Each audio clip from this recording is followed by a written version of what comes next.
KKR দলের নেটে বল করে প্রশংসা কুড়িয়েছেন বসিরহাটের ছেলে জিন্না। শত প্রতিকূলতা সত্ত্বেও একদিন বড় ক্রিকেটার হবার স্বপ্ন দেখেন তিনি। সেই আশাতেই এগোচ্ছেন জেলের ছেলে জিন্না। কথাই বলে, ইচ্ছে থাকলে উপায় হয়। ইচ্ছে আর কঠোর পরিশ্রমে যে কোনো বাধা পেরিয়ে সাফল্যে পৌঁছাতে পারেন যে কেউই। এক্ষেত্রেও এমনটাই ঘটেছে। ক্রিকেটের প্রতি ভালোবাসা আর মনের জেদের ওপর ভর করে এগিয়ে চলেছেন বসিরহাটের যুবক জিন্না মণ্ডল। বসিরহাট থেকে আইপিএল এর ময়দান, কেকেআরের তাবর ব্যাটসম্যানদের প্র্যাকটিসের সময় নেটে বল করেন জিন্না। বসিরহাট ২ নম্বর ব্লকের বিবিপুর গ্রামের বাসিন্দা সে। আইপিএলে নেট প্র্যাকটিসের সুনাম কুড়িয়েছেন বসিরহাটের ছেলে জিন্না। অভাবের সংসারে নুন আনতে পান্তা ফুরায়, সংসার চালাতে হিমশিম খান বাবা রফিকুল ইসলাম। তবুও দু চোখে বড় ক্রিকেটার হওয়ার স্বপ্ন দেখেন জিন্না। স্বপ্ন দেখেন দেশের হয়ে খেলার। মাছ ধরা ও অন্যের জমিতে চাষের কাজ করে সংসার চালান বাবা। মাঝে মধ্যেই বাবার সাথে মাছ ধরতে যান ছেলে। তীক্ষ্ণ দৃষ্টিতে মাছ ধরার মাঝেই ক্রিকেটার হওয়ার স্বপ্ন দেখেন তিনি। দৌড়ে চলে যান প্রতিবেশীর বাড়িতে টিভিতে খেলা দেখতে। দরজার বাইরে দাঁড়িয়েই খেলা দেখেন জিন্না। গ্রামের রাস্তায় পড়ে থাকা কচি ডাব নিয়ে খেলতে থাকেন। প্রথম টেনিস বল হাতে পেয়ে আনন্দে আত্মহারা হয়ে যান। খেলা শুরু করেন মাঠে। জিন্নার খেলা দেখে এক ক্রিকেট প্রেমীর নজরে পড়ে যান। তার চেষ্টায় পৌঁছে যান সম্বরণ বন্দ্যোপাধ্যায়ের কোচিং ক্যাম্পে।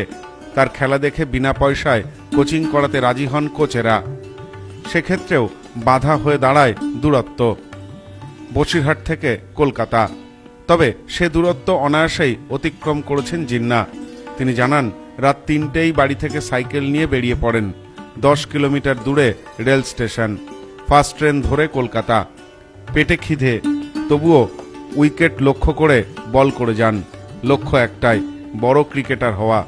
ছোট থেকে ক্রিকেট খেলতাম, কিন্তু বল কেনার আমার পয়সা ছিল না বা জুতো কেনার পয়সা ছিল না। আমার কাকু পাশে আছে, কাজী মাহমুদ হাসান, এটিএম আব্দুল্লাহ রনির পিএ। ফার্স্ট জুতোটা কাকুই কিনে দিয়েছিল। বল কেনার টাকা ছিল না, টেনিস বলেই খেলতাম।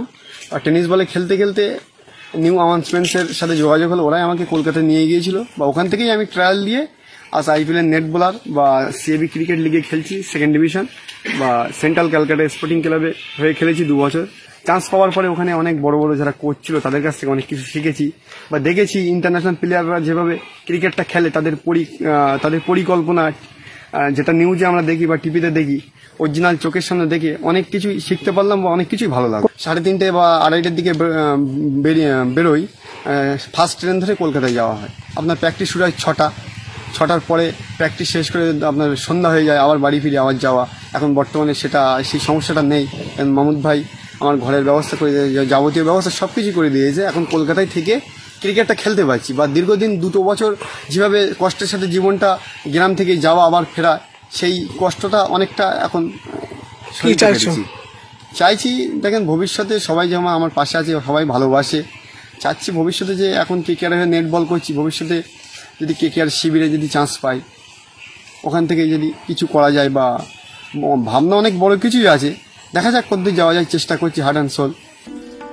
ইতিমধ্যেই সিএবির 2nd ডিভিশন খেলে ফেলেছেন তিনি। কলকাতার কয়েকটি ক্লাবেও খেলেছেন। তার সাফল্যে খুশি স্থানীয় সমাজসেবী কাজী মাহমুদ হাসান। জিন্নার মতো একটা ছেলে কলকাতার ওই ক্রিকেট মহলে খেলাটা খুব দুর্বিষহ ব্যাপার।